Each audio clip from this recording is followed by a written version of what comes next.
ठीक है।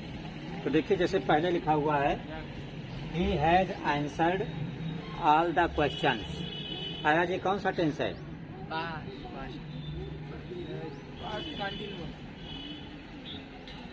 कौन सा टेंस है? कोई भी बताए। He has answered all the question. Present perfect है। क्यों? क्योंकि हैज लगा है और मेन वर्ब का थर्ड फॉर्म, इसलिए ये प्रेजेंट परफेक्ट है। प्रेजेंट परफेक्ट की हेल्पिंग वर्ब क्या होती है? हैज है। हम हेल्पिंग वर्ब देख के पहचानते हैं टेंस को, कल बताया था हमने।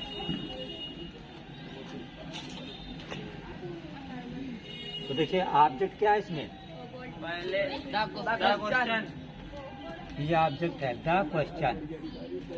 तो सबसे पहले इसी को लिखेंगे द क्वेश्चन। ऑब्जेक्ट के बाद क्या आता है? क्वेश्चन है ये, तो हेल्पिंग वर्ब क्या लगेगा? ये परफेक्ट है ना, तो परफेक्ट में हेल्पिंग वर्ब परफेक्ट ही रहती है। तो क्वेश्चंस की प्रेजेंट परफेक्ट की, तो क्वेश्चंस के साथ क्या लगाएं? हैज की हैव लगेगा, बिकॉज प्लूरल है। उसके बाद मेन वर्ब का थर्ड नहीं, परफेक्ट में हेल्पिंग वर्ब के साथ BEEN बीन बढ़ा देते हैं, तो बीन लगेगा। फिर मेन वर्ब का थर्ड फॉर्म, तो परफेक्ट में मेन वर्ब का थर्ड फॉर्म ही लिखा होता है, चाहे वो प्रेजेंट परफेक्ट हो, चाहे पास्ट परफेक्ट हो, चाहे फ्यूचर परफेक्ट हो। तो आंसर्ड लिखा है, आंसर्ड ही लिख देंगे। आप कुछ बचा इसमें? बचा, कुछ नहीं बचा, तो बाय लिख देंगे। आल बचा है। अच्छा, तो जो आपने द क्वेश्चन लिखा है, तो यहाँ पे आल यहीं पे लग जाएगा। ये ऑल द क्वेश्चंस, ये पूरा ऑब्जेक्ट हुआ, ठीक है। जाएगा इधर तो अब बाय लगा देंगे, कुछ नहीं बचा। ये सब्जेक्ट ही है, तो जब इधर जाएगा क्या हो जाएगा? एम हो जाएगा, ठीक। तुम बताओ दानिश, क्या लिखा है ये? You know him well, you know him well. आज कौन सा टेंस है ये? यू नो हिम वेल, ये कौन सा टेंस है? कौन सा टेंस है? कौन सा टेंस है? इसमें हेल्पिंग वर्ब कहीं दिख रही है? हेल्पिंग वर्ब कहीं दिख रही है?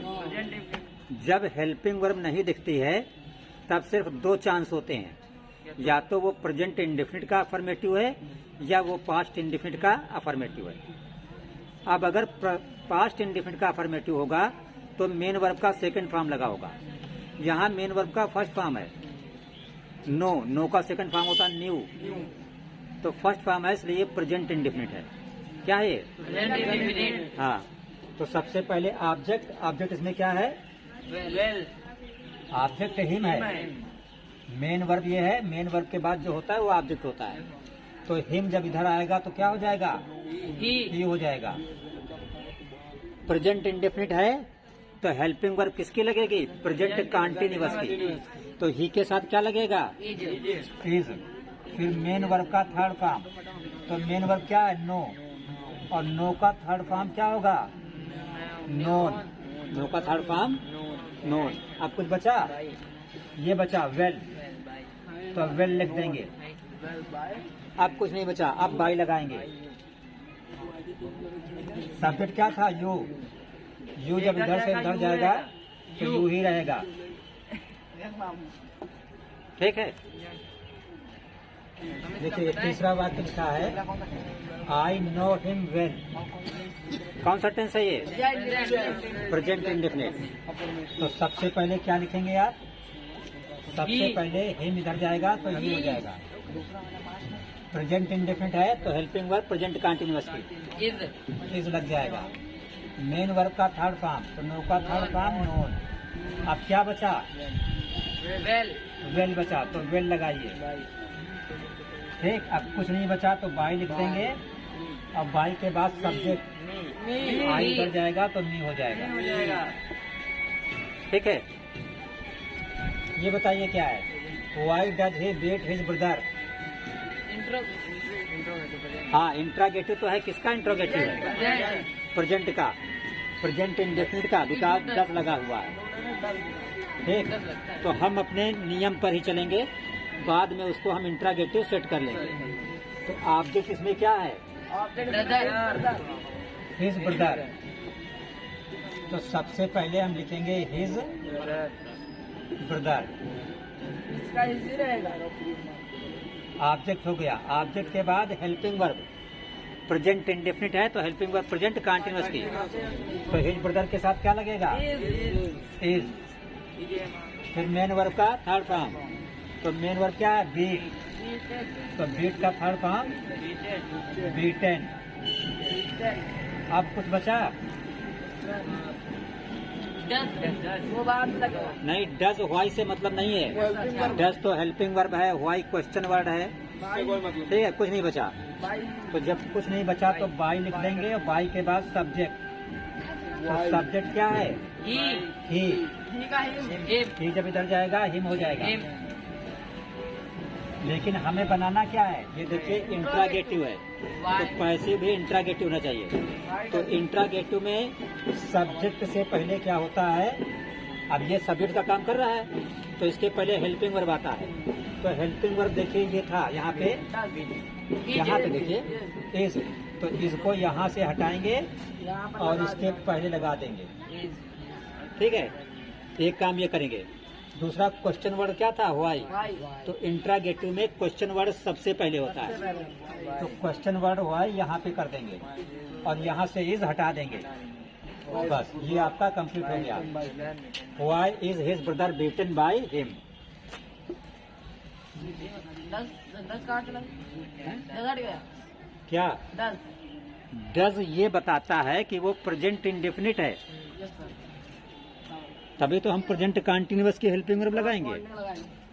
देखिए नंबर 5 लिखा है, will you attend the class. तो ये क्या है? फ्यूचर का इंट्रोगेटिव, बिकॉज हेल्पिंग वर्ब पहले है। तो ऑब्जेक्ट इसमें क्या है? The class. द क्लास, ये ऑब्जेक्ट है। तो सबसे पहले आप लिखेंगे द क्लास। ऑब्जेक्ट के बाद क्या लगता है? Helping verb. तो हेल्पिंग वर्ब हाँ, तो द क्लास के साथ विल बी कि शैल बी? द क्लास के साथ विल बी रहेगा। अब कुछ बचा इसमें? कुछ बचा नहीं। मेन वर्ब का third form object, helping verb, main verb का थर्ड फॉर्म तो अटेंड। तो अटेंड का थर्ड फॉर्म क्या होगा? हाँ, अटेंडेड। सही है। अब कुछ बचा? कुछ नहीं बचा।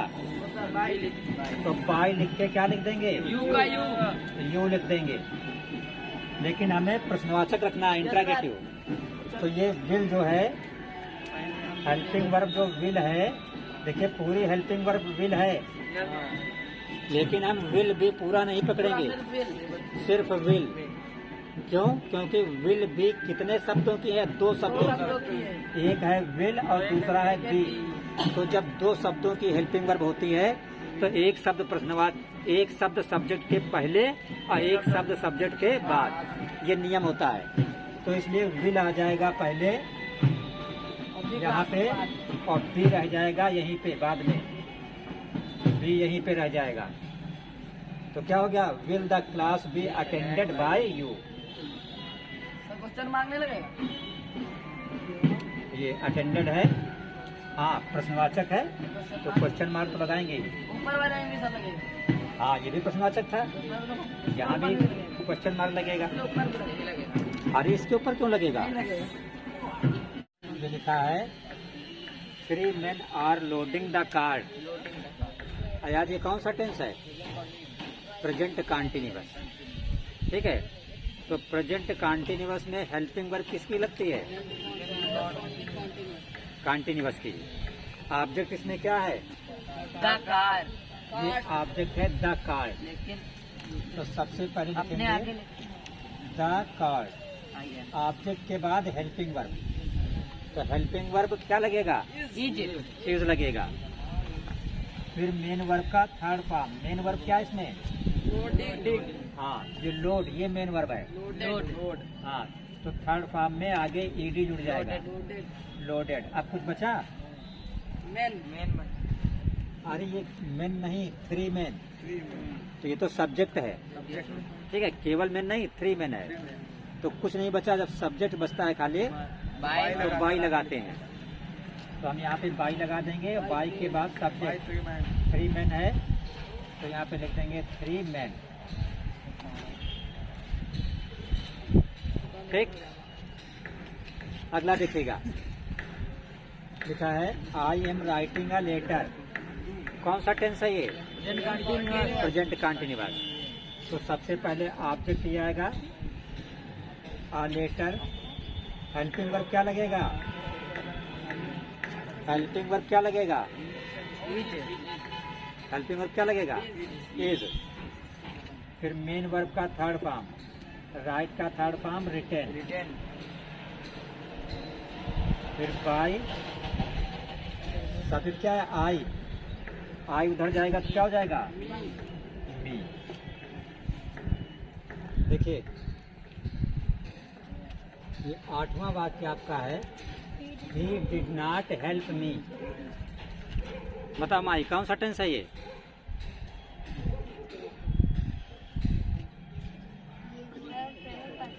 नहीं, पास्ट परफेक्ट।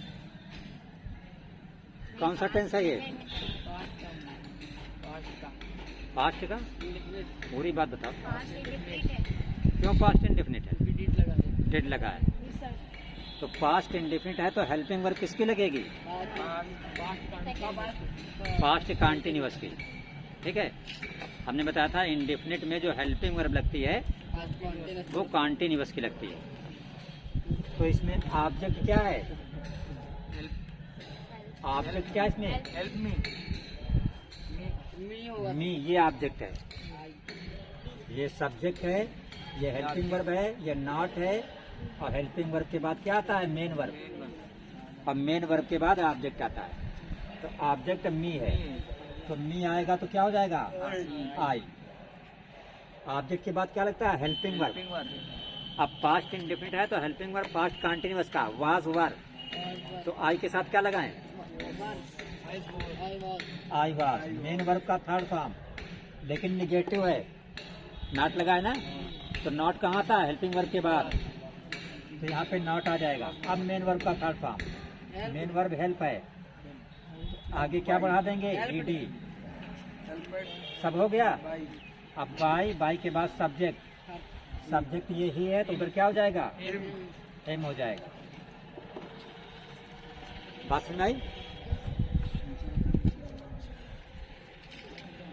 अगला देखिएगा, लिखा है the king shot the line.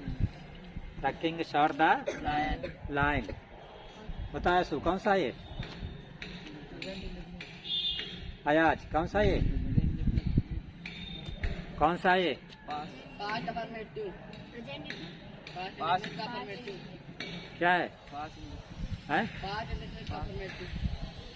Past indefinite है, ठीक है ना? पास्ट इंडेफिनिट है, ठीक। क्यों पास्ट इंडेफिनिट है? क्योंकि इसमें हेल्पिंग वर्ब। हेल्पिंग वर्ब नहीं लगा है। प्रेजेंट इंडेफिनिट के अफर्मेटिव में और पास्ट इंडेफिनिट के अफर्मेटिव में हेल्पिंग वर्ब जो है वो नहीं लगता।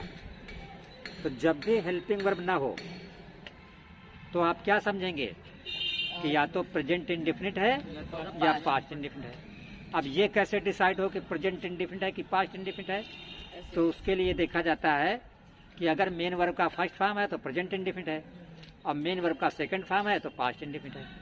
तो यहाँ पे मेन वर्ब का सेकंड फॉर्म है, इसलिए ये पास्ट इंडेफिनिट है। तो ऑब्जेक्ट क्या है? The line. तो सबसे पहले द लाइन।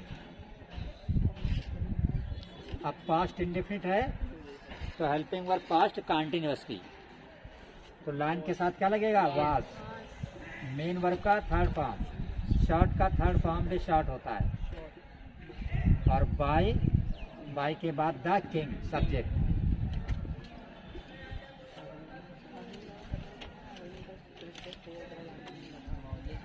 ठीक है, अगला देखिएगा, तुम बताओ कौन सा टेंस है ये? It worries me, present indefinite है क्योंकि हेल्पिंग वर्ब नहीं है, और जो मेन वर्ब है उसके साथ जब भी एस यस होता है तो वो प्रेजेंट इंडेफिनिट होता है, तो ये प्रेजेंट इंडेफिनिट है। तो ऑब्जेक्ट क्या है? मी। तो जब मी पहले आएगा तो क्या हो जाएगा? आई। तो हेल्पिंग कंटिन्यूअस एम, सॉरी, जब प्रेजेंट इंडेफिनिट होता है तो हेल्पिंग वर्ब प्रेजेंट कंटिन्यूअस की लगती है, इज आर एम, तो आई के साथ एम लगता है। तो आई एम मेन वर्ब का थर्ड फॉर्म, तो वरी का थर्ड फॉर्म होगा वरीड, क्या हो जाएगा? अब बाई के बाद सब्जेक्ट, तो इट है सब्जेक्ट, तो इट का हमने बताया था इट ही रहता है, ठीक है।